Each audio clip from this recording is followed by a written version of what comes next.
It's already recording. Voice memo. You can do double if you want. So you can film me and the dog, not just me, right? So for this video then, tell us about him. What's his name? How old is he? Don't worry, you're not being filmed. Just the dog. His name's Gizmo. Wee Giz. Giz with a tiz, and how old is Gizmo? Nearly 2. And Gizmo was, when he was younger, good with dogs and people and, you know, quite off-lead and social and comfortable. And this is the 3rd session we've done with you. Yeah. We did a session in the house and then we did a session on a walk. And then we came back because you've got a new addition. But also, in particular, just with still his nervousness, his reaction to other dogs, and obviously how they also react. There's a reason I'm holding this leash. Right? Because when I came in the house, they're all... If he was on the leash, he'd be running at me, trying to have a nip at me. You know, that's reality. And certainly if he came near you, he'd maybe try and nip. So what you've tried up to now is using some reinforcement, which is rewards, and we've also used punishment, which is disagreeing. And depending on what the dog's doing, we're either reinforcing a behaviour or we're punishing a behaviour. What we've got to look at is the best tools to use to either reward a behaviour or disagree with the behaviour. But either way, whatever tools we use, we have to make sure that the dog understands the tool, okay?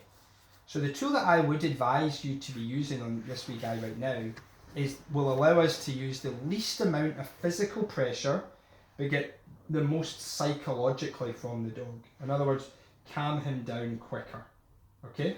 Because right now you have to have got one of these slip leash, heaven forbid, like normally I think you guys have been walking him on a harness, and that is obviously designed to track and pull and increase power.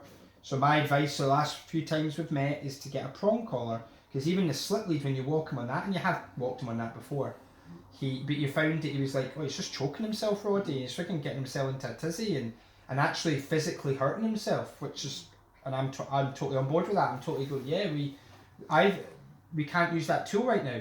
But we can't use that tool partly because maybe we haven't taught him how to respond to that tool, okay? So in other words, when he feels the pressure of the leash, how does he switch off that pressure? Which has come to me, and that pressure goes away, okay? That's what I want him to learn. The best way to teach leash pressure is through a prong collar, okay? That's how we teach leash pressure, which is how the dog should respond when they feel pressure on, in this case, by the prong. So the prong collar is designed to give equal pressure around the whole dog's neck, no matter what angle or where the dog is pulling, okay? Yeah. It is also designed to evenly distribute the weight in more of a angled fashion, like this, rather than a flat surface that the dog normally leans against.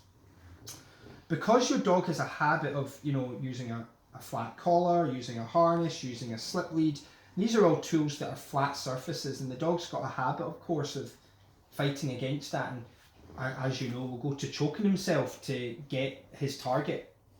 So one of the ways we can calm that down is by teaching him how to appropriately respond when he feels the leash. Hey, this switches off, pal, by coming to me. Good choice. That is called negative reinforcement, okay? So when we're first using or teaching anything with a dog, we use negative reinforcement to positive reinforcement. Let me explain that. A negative reinforcement would be you get in your car and you start driving, but you haven't put your seatbelt on. And you hear that ding, ding, ding, ding, ding, right? That dinging is annoying, and it's designed by manufacturers for you to put your seatbelt on. So you know how to remove the dinging by putting your seatbelt on. Okay, that is called negative reinforcement. So I want the dog to learn how to remove this little bit. I can teach leash pressure with the slip lead. I could pull this slip leash and teach the dog, when you come to me, this pressure releases. And then I would also go, good job, well done. That'd be a positive reinforcement, okay? Mm-hmm. But because he already has a habit of fighting against that slip lead, you could in theory teach leash pressure with it, but still then when you meet your dogs that he reacts to, he's still going to fight it. So you'd be far quicker and far more gentle on the dog if we use the prong collar, okay? So the prong will allow us to evenly distribute weight. The prong collar is perfect for dogs that maybe either are prone to having damaged throats or very sensitive necks. The prong collar is great for that because the dog's learning that any tiny little bit of pressure, I want it gone.